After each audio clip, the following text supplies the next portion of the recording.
Bonjour tout le monde, bienvenue sur ma chaîne YouTube Le Labo des langues d'Emma et aujourd'hui on se retrouve pour le Vlogmas 18, jour 18 où je vous propose comme d'habitude un commencement avec l'ouverture du calendrier de l'Avent.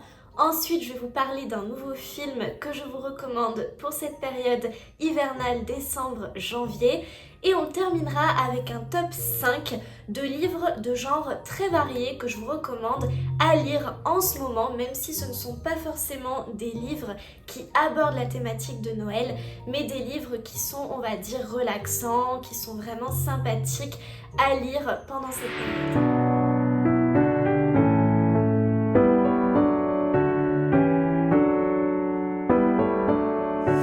On y va, donc on commence avec l'ouverture du calendrier de l'Avent Nux. Donc aujourd'hui c'est la case numéro 18 que je vais ouvrir. La case numéro 18 qui se trouve juste ici. Alors, on va voir ce qui nous attend aujourd'hui. Alors, on est encore sur un échantillon de 30 ml à mon avis. Et alors, aujourd'hui, nous avons... Alors, ça ressemble beaucoup à ce que j'ai eu hier. On est sur le même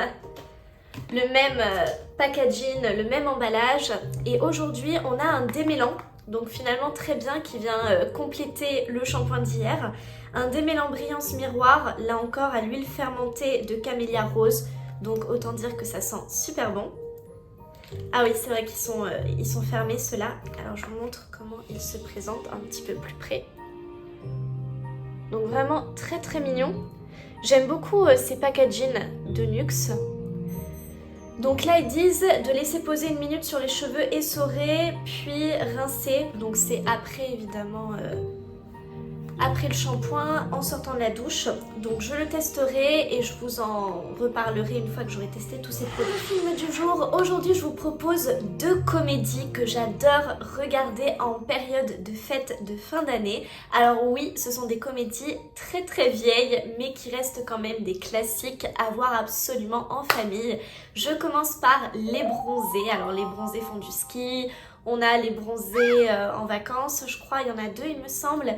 En tout cas, je vous recommande les 2. Ils sont vraiment absolument incroyables. Enfin vraiment, certes, maintenant c'est de l'humour qu'aujourd'hui avec beaucoup de recul, on pourrait considérer comme un peu niais. Mais je recommande absolument. C'est toujours un plaisir en réalité, cet humour, on rigole beaucoup avec ces acteurs, donc moi je vous recommande fortement cette comédie.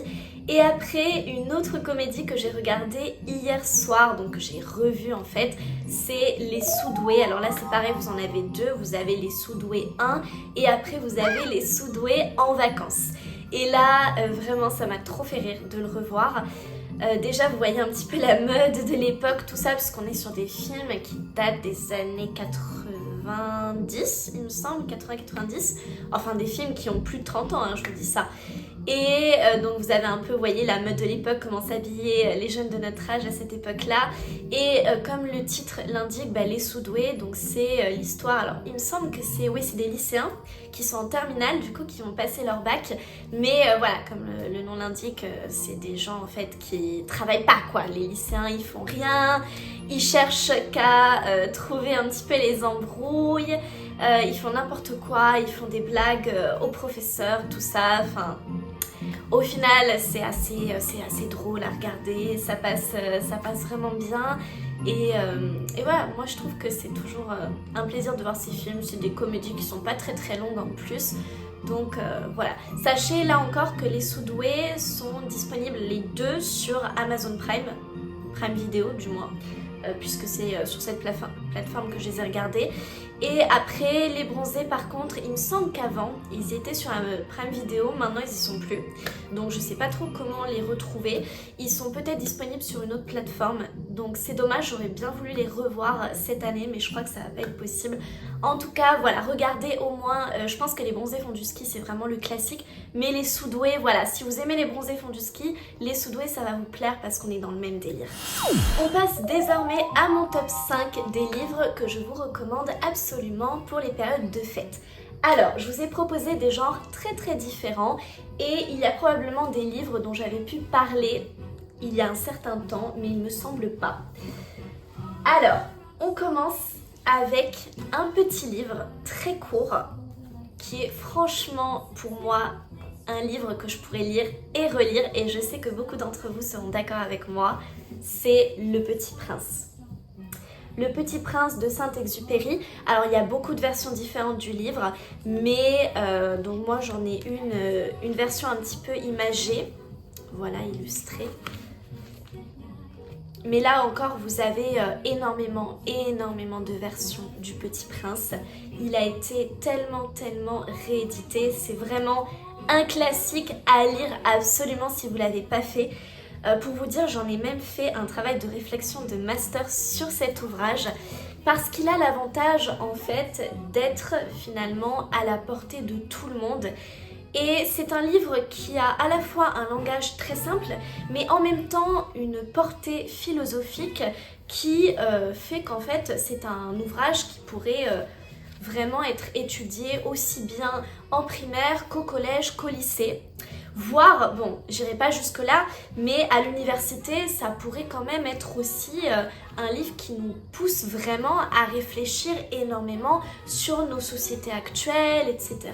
Donc vraiment, ce livre-là, je vous le recommande énormément. Je vais pas vous raconter l'histoire là dans cette vidéo, mais si vous voulez en savoir plus, je peux vous en parler. Simplement, voilà, les résumés, vous allez pouvoir les retrouver. Moi, je veux juste simplement vous dire que c'est un ouvrage très poétique qui contient des messages sur l'humanité, sur, on va dire, des messages existentialistes qui sont très forts. Donc c'est pour ça que moi, je le recommande énormément. Deuxième ouvrage que je vous recommande tout particulièrement, que j'ai lu il y a plusieurs années et que j'ai vraiment envie de relire, il s'agit du jour où j'ai adopté un trou noir de Michel Cuevas, donc en plus espagnol. Alors, ce livre-là, comme vous allez pouvoir le constater, c'est un ouvrage, il me semble, jeunesse, voire young adulte, c'est-à-dire plutôt pour les adolescents, on va dire, niveau collège, lycée éventuellement.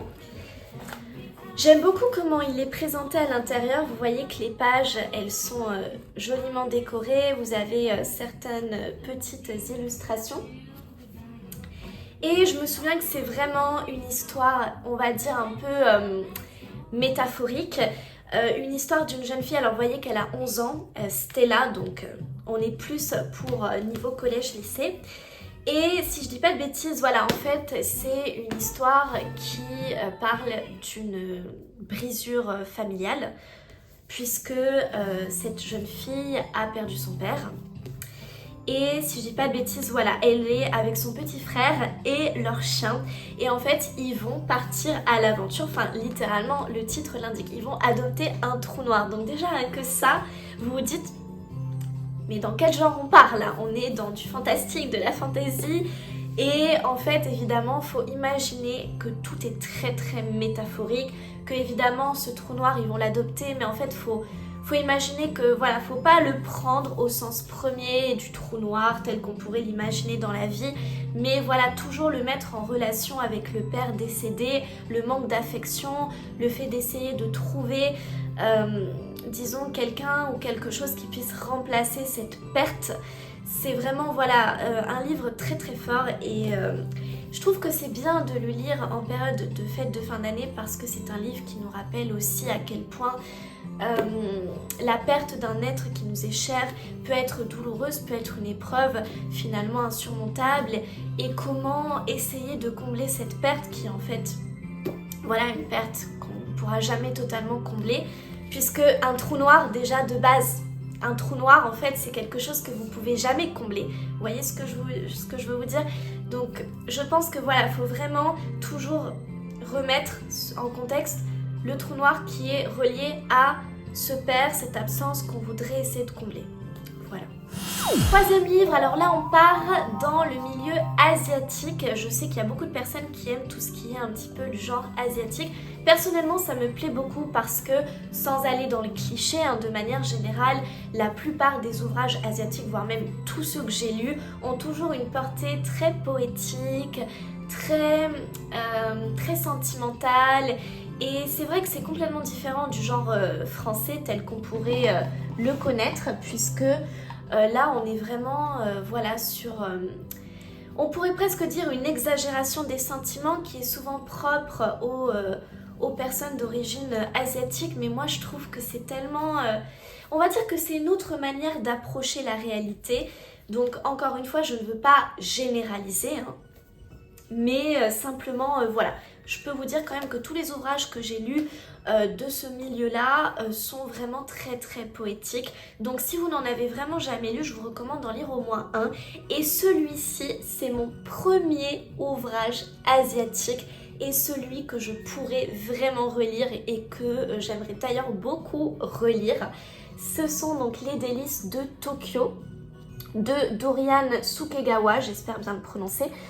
Cet auteur, il a aussi publié d'autres ouvrages que j'ai déjà lus. C'est vraiment un auteur que j'apprécie énormément pour son style. Et donc je vais vous lire le résumé. Écoutez la voix des haricots, tel est le secret de Tokyo, une vieille dame aux doigts mystérieusement déformés pour réussir le han. Le han au Japon, c'est une pâte de haricots rouges qui accompagne les dorayaki, des pâtisseries japonaises. Des pâtisseries, alors ça ressemble un peu à un petit pancake, on pourrait dire, qui est fourré de haricots rouges. Normalement, c'est... on va dire la pâtisserie typiquement japonaise que vous allez retrouver, je pense, dans un certain nombre de restaurants japonais en France, en dessert. C'est très très bon d'ailleurs, je vous les recommande beaucoup. Et donc Sentaro, qui a accepté d'embaucher Toku dans son échoppe, voit sa clientèle doubler du jour au lendemain, conquise par ses talents de pâtissière.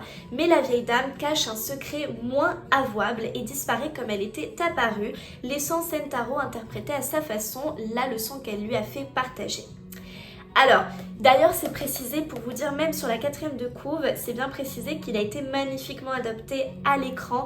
Et en effet, je vous le recommande fortement, le film est aussi incroyable que le livre. Mais ça, je le répéterai toujours, commencez toujours par lire le livre avant de regarder le film. Parce que c'est rare que ça aille dans l'autre sens, c'est-à-dire qu'on ait d'abord réalisé le film pour ensuite l'avoir adapté en format papier. En général, c'est d'abord le livre qui est publié et éventuellement, s'il a été un gros succès, eh bien, il peut arriver qu'il soit adapté au cinéma, comme pour les Hunger Games, comme pour les Harry Potter, enfin voilà, vous en avez énormément. Donc lisez d'abord le livre, la version originale, le classique, et après regardez le film.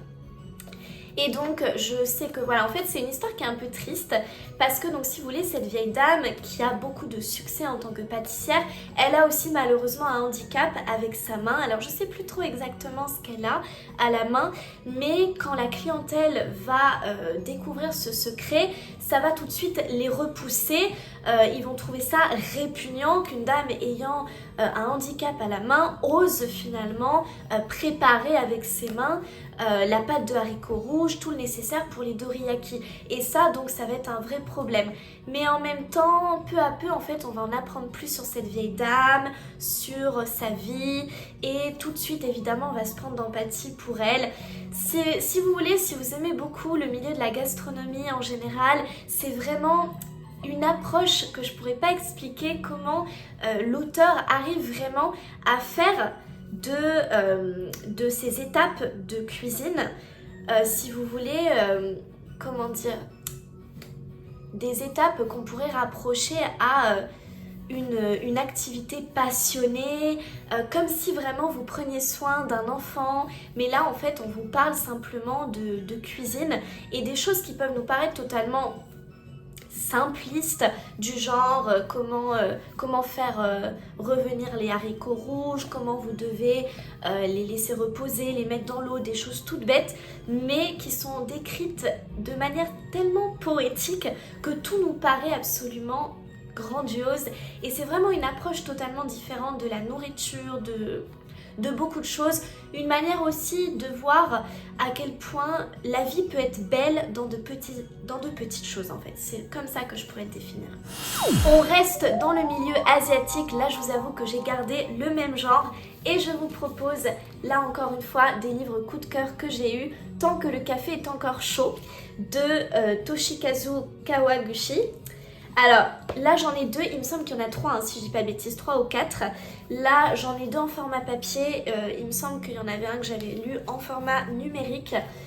Donc celui-ci c'est le premier. Alors je sais que j'en avais déjà parlé, pas sur cette chaîne YouTube ou je sais plus trop exactement à quel moment. Mais si vous voulez, pour faire très simple, tant que le café est encore chaud, vous êtes sur du genre fantastique, ou on pourrait même dire peut-être de science-fiction, futuriste, où vous avez la possibilité de retourner dans le passé grâce au café.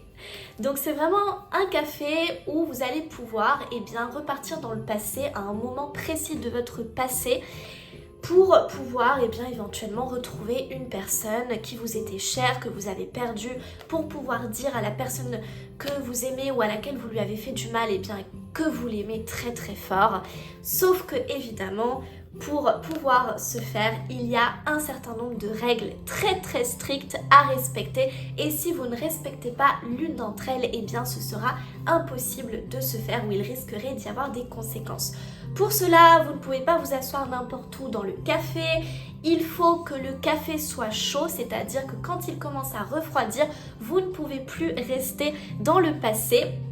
Tout ce que vous allez faire ou dire dans le passé n'aura en fait nullement de conséquences sur le présent, c'est-à-dire qu'il ne le modifiera pas. Même si vous avez par exemple prévenu une personne qu'elle allait avoir un accident et donc qu'elle ne conduise pas, imaginons, cela ne modifiera pas le présent, elle aura quand même cet accident, elle sera quand même décédée. Donc ça c'est aussi une règle importante.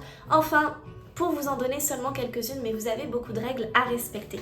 Et dans chaque livre, nous allons suivre plusieurs petites histoires. Donc ça peut être une personne d'un couple, ça peut être une fille qui a perdu son père, ça peut être vraiment plein de situations différentes de personnes qui souhaiteraient retourner dans le passé pour finalement quelque chose de très spécifique. Donc vraiment, ce sont des petites histoires, vous voyez que les romans sont très courts, ça se lit hyper bien et moi je les recommanderais toujours parce que ça a été vraiment un bonheur de les lire. Et encore une fois, on a des messages d'amour, d'amitié, des messages très profonds qui nous sont transmis. Et enfin, donc pour terminer, je vous propose une collection là typiquement de Noël. Il s'agit de Cuentos de Navidad. Alors oui, je suis sur une collection espagnol, mais une collection que je voulais absolument vous présenter. Est-ce que tout le monde comprend l'espagnol? J'entends bien que non, mais si je ne dis pas de bêtises, vous avez la possibilité de les retrouver en version française. Alors là, je vous propose une collection qui est absolument magnifique, des éditions Alma Clásicos Ilustrados. Alors cette collection est exclusivement en espagnol, mais si je ne dis pas de bêtises, il me semble que vous pouvez retrouver certains ouvrages en français à confirmer. Mais je voulais quand même absolument vous présenter cette collection juste pour la présentation des livres qui est magnifique. Donc vous avez ces livres en airbag qui coûtent 16 € chacun. Et regardez juste moi cette jolie deuxième de couverture. Alors vous voyez donc que vous êtes sur des contes écrits assez gros avec des petites décorations. Et si je ne dis pas de bêtises, vous avez aussi des illustrations qui viennent accompagner ce livre. Ah ben d'ailleurs celle-ci elle est bien puisque c'est une illustration de Scrooge, un film dont je vous avais parlé dans un de mes vlogmas précédents. Là c'est Scrooge lorsqu'il a affaire à la mort. Alors là c'est pas un spoil que je vous donne, mais sachez qu'on est plus à la fin du film. Bon, je pense que vous êtes beaucoup à l'avoir vu, le Scrooge, mais ça n'est pas du tout un spoil dans la mesure où ça n'est pas vraiment révélateur du cœur de l'histoire.